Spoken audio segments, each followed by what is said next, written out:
everybody. I'm so excited to be here in Brazil and at this conference to start everything off. Let's get started. Oh, let's go back. There we go. Okay, so my talk today is about something you're very familiar with, feijoada and work culture. Before we get to that, I just want to say thank you for being so welcoming to me in Brazil. I'm having an amazing time. This place is beautiful. The food is awesome, but the best part is the people, all you guys. So thank you for being amazing hosts. How does everybody feel about doing a warm-up? I know you had a lot of fun last night. I saw the food trucks. I saw the little pillows on the floor. Are you guys all cool with a warm-up?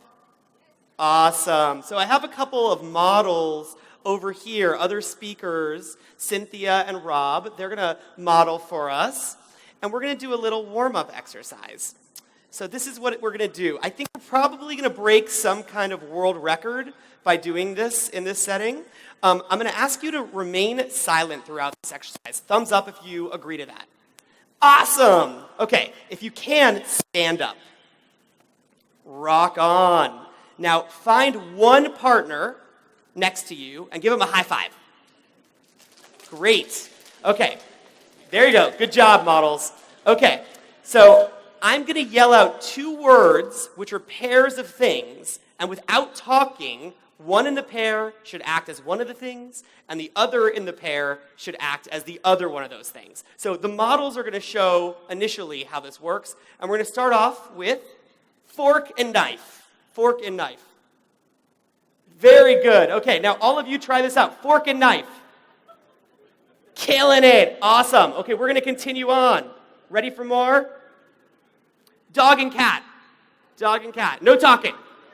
No talking. Laughing is fine. Okay. Wine and cheese.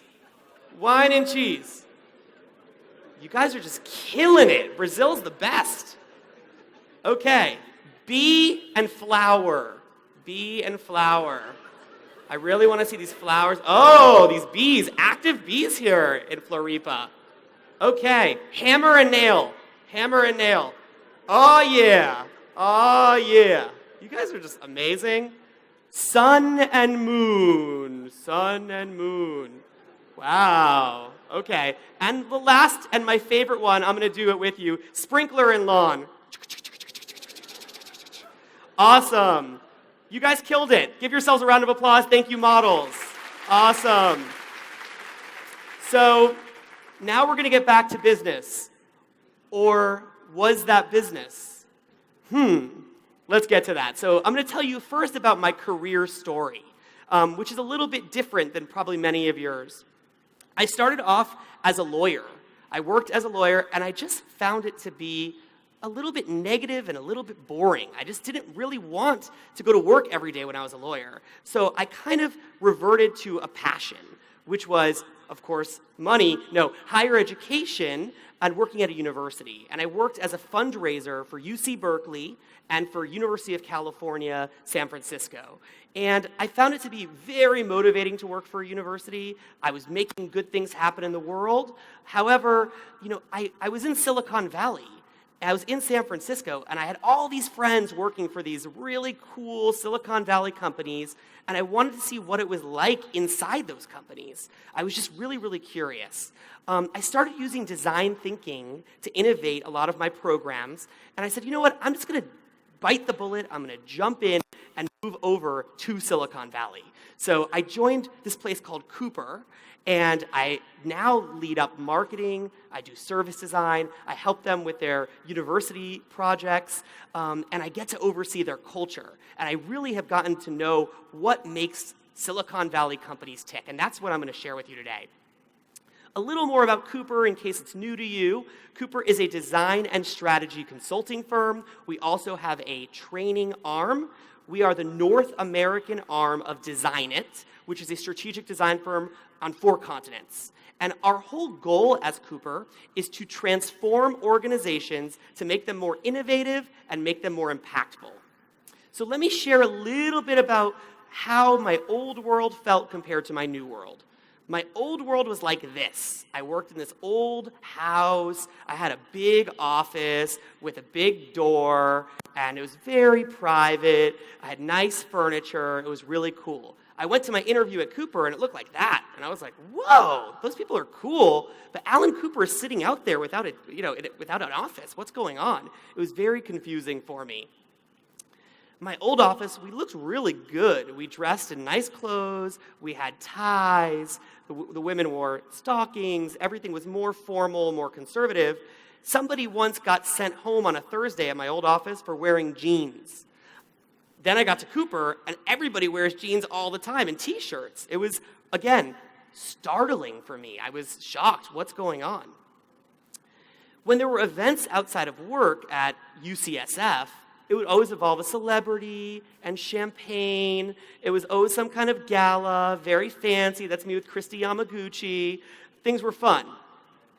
Then I came to Cooper. We're playing dodgeball. We're wearing fake tattoos. I was like, this place is crazy.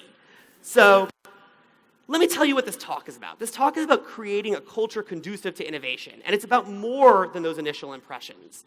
Innovation is about, or the way I define it, using Scott Burkham's definition, significant positive change. So whenever I say innovation today, that's what I mean, significant positive change. And why does it matter? It matters because innovation is going to be a top driver of business growth in the next 3 to 5 years, period. So if you want to profit, you want to grow, you want to succeed, your only choice is innovation. Innovative companies in Silicon Valley, they make their culture look really easy. I saw that. I experienced that. I thought, okay, cat t-shirt, beanbag chair, free snacks, done. Actually, it's not like that at all. It's a very complicated calculus. There's a lot of nuance to it. It's extremely intentional. And so what I'm going to do today is take you through 9 steps that Silicon Valley companies do to become innovative. And I'm going to use Cooper as sort of a backstage tour to show you what that looks like. And I'm going to use something very familiar to you, the national dish of Brazil, feijoada. And I love feijoada. I've loved it before I came to Brazil. It's even better here. So feijoada is going to be a metaphor, and I'm going to show you through each step how, a matrix with each step, how to make feijoada and an innovative culture. A couple caveats. Every feijoada is unique and special. Today I'm going to show you the behind the scenes at Cooper's feijoada recipe. So you're going to see a lot about my company, because that's what I know. We'll talk about some other companies as well, but this is really the focus of today. I learned about innovation from the leaders of Cooper, my mentors, Alan and Sue Cooper. They're awesome. If you came to ISA last year in Chile, Alan was a closing keynote. And truly their DNA and their intentionality around innovation is what creates an amazingly innovative culture for Cooper. Sue is the heart of the company. Sue is just full of love and hugs and authenticity. She is just dripping with empathy. So our culture reflects that. She expects it. She embodies that sort of experience at Cooper. Alan, on the other hand, is just big personality. He is always challenging authority. He is always taking risks. He expects us to question things hard. If you don't, at Cooper, you're not going to succeed there. So Alan's DNA is very much a part of the company as well. This picture really reflects the shared DNA of Alan and Sue and their influence on the company. So the expectation that they embody in the company is one that's really fun, really huggy and collaborative and authentic, but also questioning and very much about pushing the envelope, thinking outside the box, really approaching things in new ways. So I implore you to, number one, look for companies where there are leaders that embody these sorts of characteristics. That's something that you should think about when you're working at a company or looking for a new job. But also, I want each of you to think about the characteristics that you want to embody for innovation that you can use to influence other people. Moving on to the next element of your feijoada are the beans. And beans are super important to feijoada. It's not feijoada without beans. Beans are the base of the feijoada. They take up most of the pot. They complement, they support, they balance the meat and the other elements. The beans mean the team. And the team at Cooper is so cool. We really look for people that have amazing skills in UX, of course, that's a given. We look for people who are nice, who embody those Sue characteristics that I mentioned before, but actually the secret sauce are the next two things I'm going to talk about. One of the elements of the secret sauce is the diversity of perspectives. When you're hiring, I implore you to think about hiring people that have non-traditional backgrounds. People like me, who was a lawyer 2 years ago, is now working in design. We have people who are farmers like Alan, or dancers, people who are neuroscientists. And we believe that these different brains, these different mental models, are what makes for innovation in our organization. Additionally, there are certain soft skills or traits that we find among innovative employees. They include emotional intelligence, being self-aware. We look for these skills. Are people self-aware? Do they understand themselves? Do they improve from failure? Do they embrace failure? Do their merits speak for themselves? Are they humble? Do they actually just do good work and let the work show their success? At the same token, do they underpromise and then overdeliver? Do they set expectations at the right level? Do they know what they don't know and then they learn what they don't know? And I think all of you embody this. And last, if they get stuck, they know when to ask for help. And that's a really important thing. Don't let yourself get stuck. Move beyond getting stuck. So how do we test for this at Cooper? We have a 4-round interview process, okay, when we're bringing people on. The first round, we're just looking for their UX skills. Are they good? Check. Okay, are they nice people? Then we look at that. Fantastic. The third thing is, do they add an element of diversity? Do they have a passion or another kind of approach that they can bring to add new brains? Great. The last day, the 4th day, we ask people to take a day off of work, spend the whole day with us. We put them on a project team, and we see how they embody all those characteristics. Are they self-aware? Do they understand their limitations? Are they humble? When they do that, that's when we know we want to hire them and they're a fit. And this is what Silicon Valley companies do. Moving along, beans and meat alone would be kind of boring without other elements in feijoada. Am I right? You need other stuff. So we're going to talk about how do you get to other stuff. It's through a recipe. I wouldn't know how to make feijoada without one. Why is a recipe important? One, it serves as a guide, so you kind of know where you're headed. 2, it prevents wasted resources, ingredients, time, and money. I'm not going to go out and buy things that I don't need. 3, it instills confidence in your process. That's very important. Recipes represent making data-driven decisions.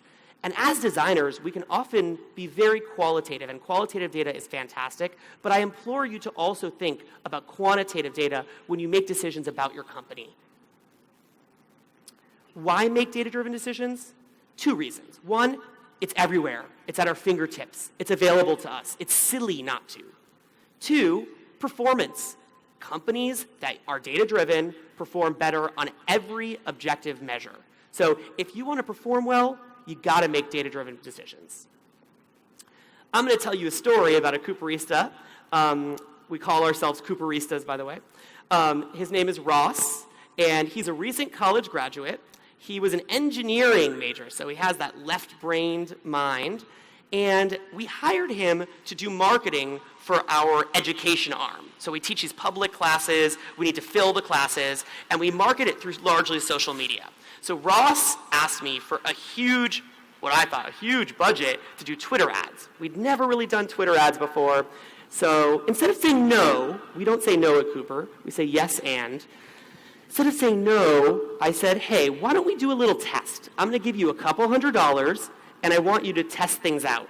I want you to test images. So he went back and looked at all the tweets that we had done in the past and looked up all the images, which one performed well, which ones didn't.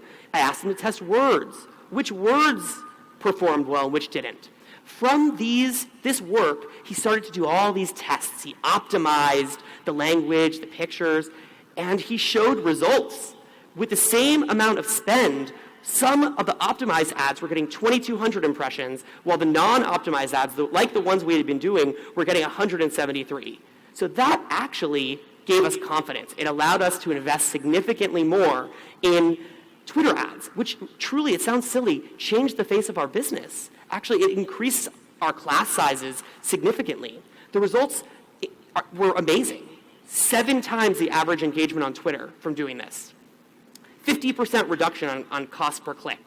And we discovered all these new, relevant, high-value audiences. And those are a couple examples at the bottom of these optimized ads. And the best part about it is Ross is no longer an intern. He is Ross, the employee. So when you do this sort of work, when you bring this analytical mindset to bear, it shows great results. The next element of feijoada, the one that I really enjoy, is black pepper. Black pepper is intense, it's spicy, and it's full of character. Black pepper represents risk. You do not have innovation or an innovative environment if there is no risk. Risk, I define as trying something that may not work. My favorite proverb around risk is a Chinese one. Pearls do not lie on the seashore. If you want one, you must die for it. So you are not going to get to that new thing. You are not going to find an uncharted path unless you are willing to take risk. The biggest business mistake you will ever make is not to take a risk. So another story. At Cooper, we have this professional development arm. We offer these really high-touch, personal classes with coaches. They're awesome. People love it. We trained about 10,000 people this way for 17 years, and we decided that's how we were going to do it forever. We don't believe in online learning. We wanted it to be really personal and connected. So business plan for 2017 said that. Not very innovative. Moving along, Udemy. How many of you know Udemy?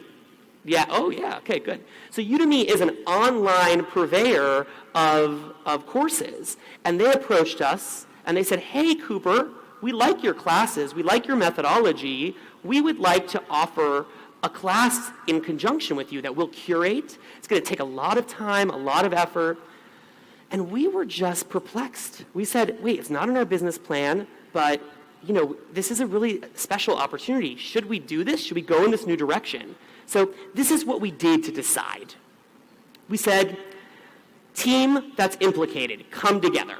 I was there. So we came together and we had a gut check. We said, in your body, like viscerally, did this feel right? That was the first thing. The second thing we said was, okay, innovation. We need to develop new skills and capabilities. Will this allow us to develop new skills and capabilities? Yes. We want to up-level our video. We want to up-level our storytelling. It creates a recipe for us. It creates a new data point to drive future decisions. So while this is a pretty big test that took a lot of effort, it did create a data point for us. And it created a new revenue stream. So actually it was revenue positive. So we thought of all of those things. We knew it would take a lot of work, and we did it. This is Sanskriti, my colleague. It was a Herculean effort. It was really, really intense to decide to do this. But we found all of those things that we looked at happened. We actually have a storytelling class that came out of this. Out of this, we are doing more videos. It changed the course of our business. So taking this risk actually led to innovation. We are now in the business of offering online courses when we weren't before because we took a risk. There was not data that supported this. We didn't know if it would work for us, but we did it and we were very proud. So you can see here, 4.5 rating, 4,000 students in the last 5 months. Moving along, the next key element of feijoada is garlic. And what is it about garlic? Let's talk about garlic. Garlic is sharp, it's pungent, and it's in your face. Garlic represents radical candor. Raise your hand if you know about radical candor. Cool, I'm excited. Okay. Radical candor is a way that people in Silicon Valley and at Cooper relate to each other. This is the way that we're expected to talk to each other, the way that we give feedback. And it means challenging directly and caring personally about your colleagues, a little bit like Alan and Sue. Nick is my boss. He's the CEO of Cooper, and he is the ultimate representative of radical candor. And he asked me to create a marketing plan. And so I came from UCSF, where I was the man, and I created this really cool plan. It was long. It was really well written. There were pie charts. There were bar graphs. It was great, I thought. And sat down with Nick, and he was like, I don't know about that. And he shared with me a bunch of feedback. He said, hey, Andrew, listen. I really don't think that the plan you created is going to socialize well in a design firm, especially a design firm that's skeptical about marketing. He said it needs to be higher level, more visual, more synthesized, something like this. And I thought about it, and I was like, hey, Nick, I really appreciated the way you gave that feedback. And what I learned was it turned me from being kind of turned off to feeling really motivated and really productive. And I said, I want to learn how to do that. So I started studying radical candor. Here's the steps. This is how you do radical candor. HHIIPP. First, you got to be humble. So Nick didn't yell at me. Nick wasn't mean. He was super nice. And he was just humble. He just said things from a calm place. So that's the first thing, is have that right tone. Secondly, it was helpful. He's like, I want you to succeed. I want this thing to socialize well within the organization. So that was a really important part of the feedback that he offered. Next, it was immediate. He didn't stew on it. I didn't have to worry and wait and think, does he like it? What is he really thinking? It was immediate. It's in person. And I know a lot of you work with people around the world. I do too. Better to do it on video chat. Don't do it on text. Don't do it on email. Okay? Because those are really easy to misconstrue. Don't do it on Facebook either. Also, when you're giving criticism, always do it privately. And I know this is obvious, but remember that. Make this a rule for yourself, because the biggest way you're going to lose respect and confidence from your staff is if you criticize somebody in public. So criticism should always be one-on-one, but of course, if you have nice things to say it to everybody. Last, Nick and I are buddies. We go out for food in New York and San Francisco. It is not about personality. He always gives us feedback no matter what. Do not let personality get in the way. Do not let your friendship get in the way. That will get in the way of innovation. Radical candor equals results. This is why we do it. Companies that focus on honest feedback and open communication have a 10-year shareholder return that's 270% higher than companies that don't. So again, if you want to innovate, if you want to succeed, if you want to grow, if you want to profit, this is the way to do it. Biggest thing, though, is hierarchy. You can't have it. Radical candor has to flow in every single direction. So Ross gives Nick, the intern guy, gives Nick, the CEO, direct feedback.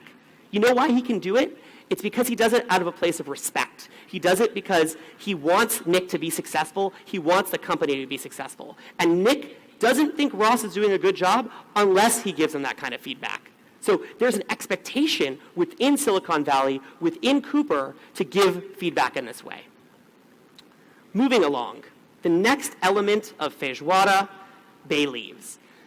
I don't know about you. It's hard to describe bay leaves. I really don't know how to do it.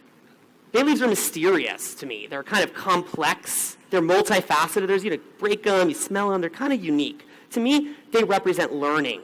And learning constantly is really important to innovation. According to Pew, people crave learning. 73% of people consider themselves to be lifelong learners. It makes you more confident. 87% of people feel that learning made them feel more capable and well-rounded. And it feeds innovation. 69% feel that learning opened up new perspectives. So first of all, congratulations. You're all here. You're learning. You're already doing this. You're ahead of the curve. So how do we do learning at a place like Cooper and in Silicon Valley? We have this easy thing. You might want to borrow it. It's called the Cooper Exchange. Every Friday, we invite Cooperistas to learn something totally different and new. It's 1 hour. You don't have to go. We give a free lunch. It's live. There's a webinar. Who presents? Anybody can present. Sometimes it's a Cooperista. Sometimes it's a friend or a family member. Sometimes we bring clients and partners or people we meet in the world. Here's some examples. We did a virtual reality session where we actually brought in virtual reality gaming and learned all about how that happens. We brought in an astrologer who came and talked about horoscopes, and we learned about tarot cards. It was really, really cool and interesting. We brought in somebody from an adjacent field to do a lecture on video game design, and we learned how our kind of brothers and sisters in video game design do their work. We brought Lalo Gonzalez, who I think is here. Are you here?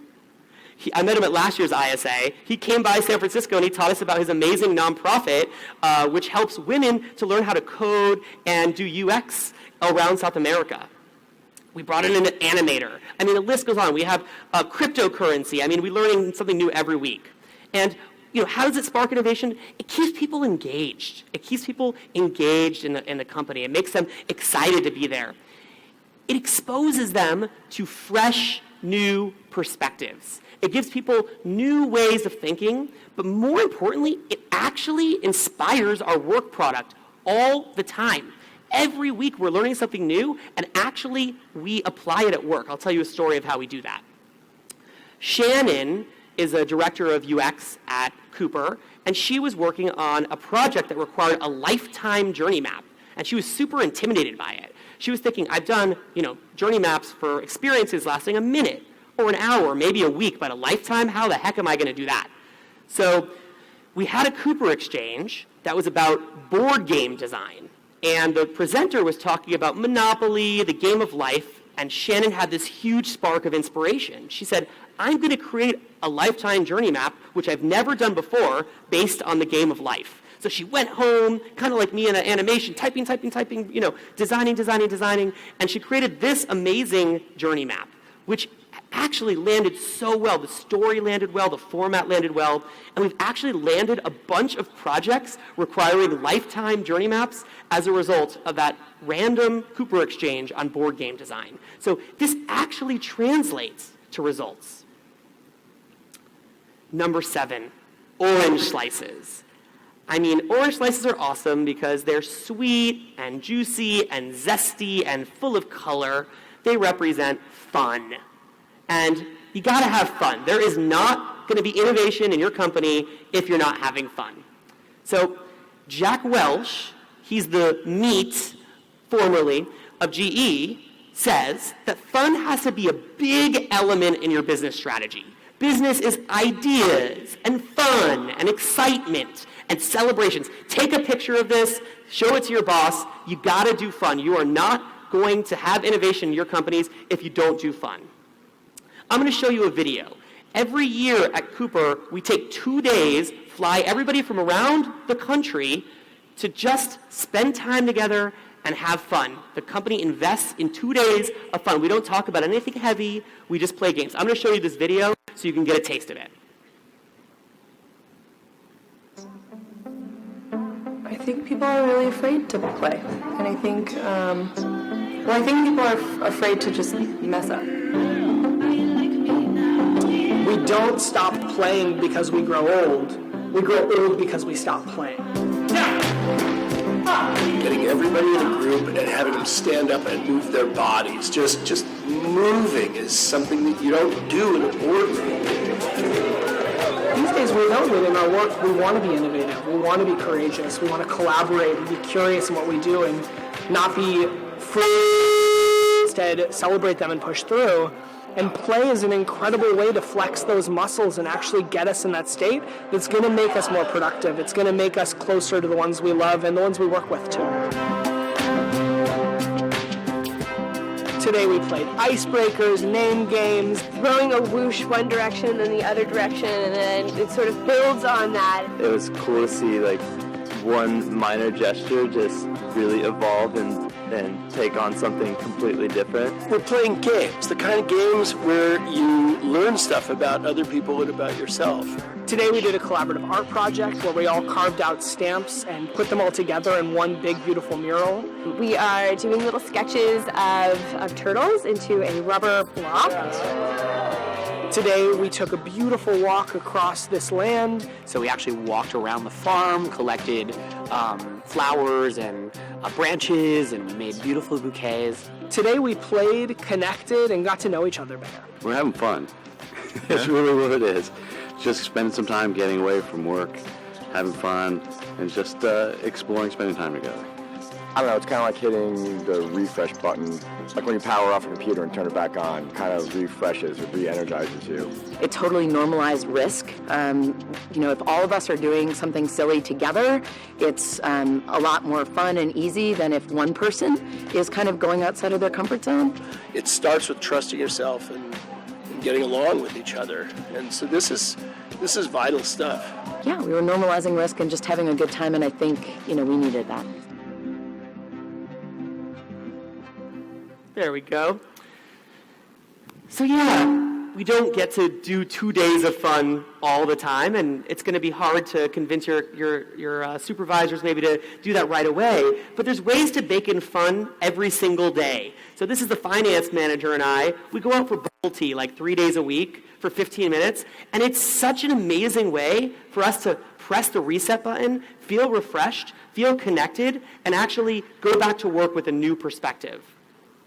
The improv game that we did before, yes, that is business. You did business. We do that every single Monday. It's a huge part of our business strategy to do improv, normalizing risk, and sometimes we actually dread it. We actually go into it, we say, I don't feel like it. It's like exercise. After you do it, you always feel better. And so I really recommend learning about improv. It is a fantastic way to get to innovation and think in new ways and bond with your team. We play games with our students in our classes. So actually, we have them when they get there. They don't know each other. They draw a picture of each other for 3 minutes at the same time, and then we put up a gallery on it, and they love it. They take pictures of it. They feel really excited. During a project, we were feeling really stressed out, so we went to an inflatables museum. We literally went to an inflatables museum, my project team and I, and we told our client, and the client loved it. The client was like, that is awesome. And you know what? We went back, and we brought the fun to the client. The client was from a bureaucratic, more conservative, hierarchical company, and we said, no, that's not the way we do business. We started doing body storming with them, improv, and they have changed their organizational structure. They actually do business totally differently based on that experience. Moving along, what you serve the feijoada in matters too. It affects the flavor of it. The environment, the pot matters. So from a Stanford study on workplace design, there's 3 tips about creating an environment, an office, a workplace that's conducive to innovation. 1, you want close proximity. You want people to be close to each other. Okay, that's really, really important. You want to maximize the encounters that people have with each other.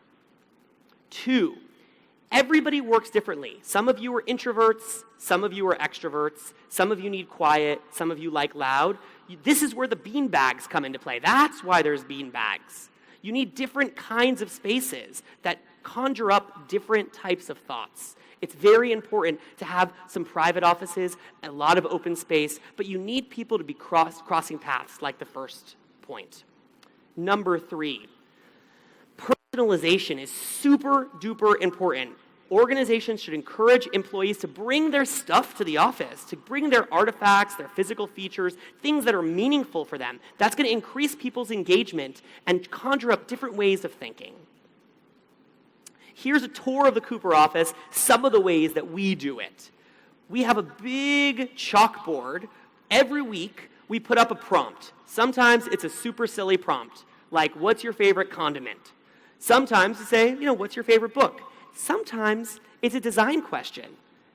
What is up with personas? And people will write, different responses to that. And we'll invite our community to write on it. We'll invite our clients to write on it. It's an asynchronous, really cool way to all feel invested and get together. We moved to a new office recently, and we had these new conference rooms. Instead of naming the conference rooms based on something wrote or having that decision come from the CEO, from Alan or from Nick, really, we made it a big activity. We had everybody involved in naming the conference rooms. We had workshops. It was super fun, super cool. And we came up with doing San Francisco or Bay Area inventions. Important things like the bendy straw and the popsicle. And it's actually become something that people feel really invested in. When people go to the conference rooms, they feel connected to it. The visual design team at Cooper got super excited about it and created these iconic posters that now sit around the office. And so whenever people are going to meetings now, they feel, again, more connected. We have a rotating art wall. So we have a wall where we have artists on staff. So why not take advantage of the art that they produce? So they bring their art. People have art collections. We show their art. People see that and they feel, again, more connected, more inspired, and they feel more excited to produce in interesting new ways. So in general, the way Silicon Valley environments are innovative are as follows. One, they promote dialogue and participation. So just like that chalkboard wall, there's opportunities for back and forth, for conversation, for communication. Two, there's a lack of hierarchy. Just like those initial photos I showed you, there's no house with a big door and a big office. There are few, if any, dedicated offices. Everybody's out there together. That, just like I showed you with radical candor, that promotes people feeling like they can share with each other on a regular basis and constantly give feedback. Visibility. People can generally see their colleagues. Very important. Art, which inspires creativity. One pro tip is from a place called Planet Labs. Super cool place that makes like spaceships and satellites. They have an artist in residence who's a full-time employee who sits there and creates art all the time. And the rocket scientist people go and just watch them and get inspired. It's super, super cool. And art is a really important part of innovation. And last, there's always diverse and dynamic activities happening. For example, yoga, improv, workshops, all kinds of projects, all kinds of things are happening all the time. Diverse and dynamic activity absolutely leads to innovation. Continuing on to the final, but one of the most important points is if your mom cooks your feijoada, if your uncle cooks your feijoada, if your little brother cooks a feijoada, it's going to taste different, and the cook matters. I love watching cooking shows, watching cooks, because they take pride in their work, they own the process from beginning to end, and they add their own unique flair to it. Cooks represent ownership, and ownership is so essential to innovation. It is a big part of the Silicon Valley culture. In Drive, the author Daniel Pink defines autonomy as the desire to direct our own lives. And a study conducted at a business school in England says 78% of employees view autonomy as important to them. So if you want to retain these awesome, innovative people with all those traits I mentioned, you got to give them autonomy. And it has a positive effect, of course, on creativity and productivity. So I really recommend intentionally promoting autonomy. So this is the best example of autonomy in action that I could find is my colleague Nate Clinton. He's the managing director of Cooper San Francisco. And Nate, about a year and a half ago, became totally transfixed with conversational interfaces, okay, Alexas. And we had no practices in this area. He said, this is the future of our discipline, and this is the future of Cooper. So what did this look like? What did he do to manifest this? One, he became an expert. He said, I'm going to become an expert. He figured out what he didn't know, and then he learned it. He read and read and read. He made friends with all these experts, started reaching out to them. He wrote about conversational UI. He drafted a strategy. He had a plan. He created a recipe. He subscribed leaders and colleagues. He got me involved. I got excited. He created a partnership. He realized where we had a gap. He realized where we needed to go, and he partnered with a development firm. We set up Alexa skills, Google Homes all over the office, and then he started speaking like this. First, internally, he gave a talk at the Cooper Exchange, then at a meetup in San Francisco, then in Chicago at a conference, then a keynote in Bangalore, and on and on and on. Now, if you Google Nate Clinton, he's a big name in conversational UI, and we just saw it happen because he took ownership. And last but not least, it has led to a new practice. We have one consulting project after the other on chatbots, on all these aspects. One's really cool where you move your hand and it turns on the light. So we are doing all kinds of amazing work in this realm because Nate took ownership.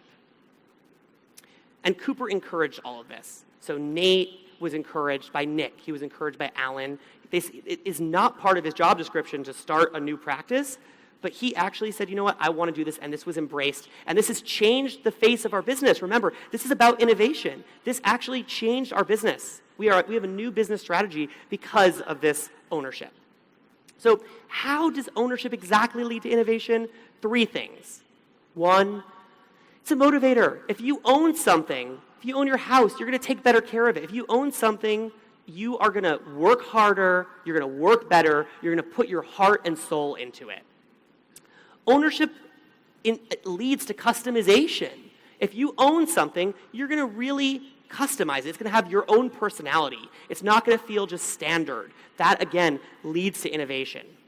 And last, it turns work into passion. And there's nothing better that you could possibly do than have people who are passionate about what you're doing, who make a connection between your company and things they care about deeply. There is no way that you're going to get better work out of people than this. So, in review, there are 9 keys that I know of to a great feijoada and an innovative culture. The first being the meat.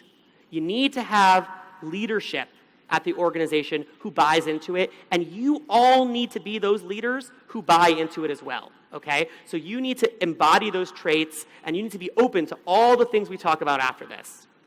2, when you compile your team, when you recruit new people, you need to look for those traits of innovation and diversity of thinking. You want people with different brains. You want people who just think and perceive things different than you do. 3, you want a recipe. You want to know where you're headed. You want to take advantage of the data that's out there to make decisions that you can feel confident about that can move you quickly. 4, black pepper.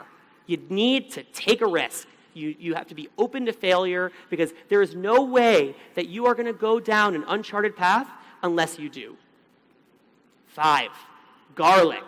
You need that in-your-face, pungent, direct feedback, but that comes from a place of caring. You know, garlic's good for you. Number 6, bay leaves. Learning. You need to have an environment where you're constantly learning, where you're having your beans just constantly refreshed with new tastes and new ideas. Number 7, those orange slices, those zesty, colorful, sweet orange slices, fun. None of this is happening if you're not having fun. So whether it's a 2-day retreat or it's bubble tea for 15 minutes, you gotta have fun. Number 8, the environment. The pot that you put your feijoada in is going to affect its flavor. You need to make sure that you have the right pot to host your feijoada because that is going to create the best thing possible. And number 9, and probably the most important, is you need to give your people ownership. You need to get a cook and give them all the tools that they need to succeed and allow them to be their best creative, innovative selves. So for now, obrigado. I want to know your feijoada secrets, and I want to thank you for your wonderful attention. Thank you. Thank you, Andrew, for all this explanation. I think it's really great. And I would like to know also, because since this is a process of innovation, you have tried and tested a lot of things, I guess. And in this process, have you had some kind of mistakes? And what have you learned from it?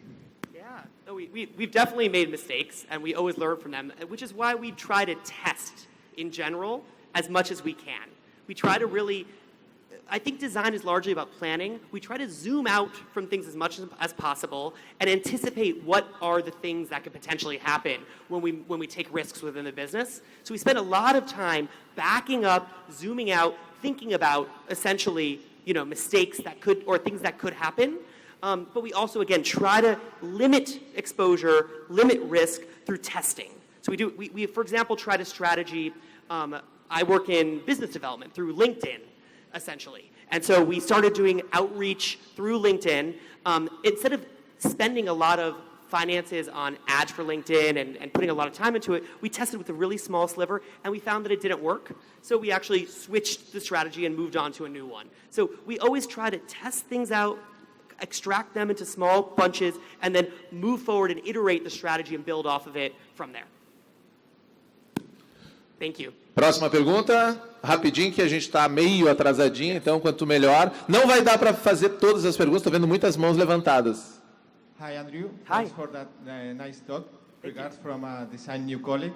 Thank you. And I want to ask you about if you feel worried about this kind of sensation that the way of work you have in Cooper that keeps people fun, engaged, lots of communication, talking. I feel like in a relaxed mood works against that pushing of startups that they work 24/7 towards their idea and they get to market earlier. I mean, how do you feel about that consultancy, relaxing way of living against startups? Thank you. Thank you very much. I actually think that's a great question. And I really think there's a way that you can carve out even those 15 minutes of fun. I really think that's important to know. It's kind of like a minute of meditation will go a really, really long way to bake into your day whenever you have a moment. Even if you're working in a startup, 22 hours a day, you can find those 10 minutes to just take a break.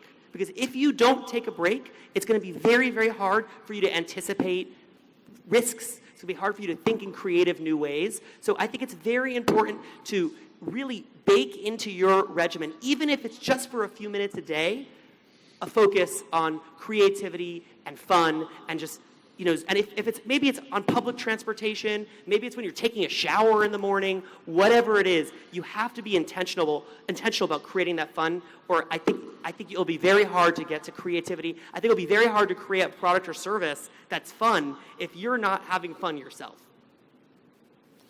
Próxima, última pergunta.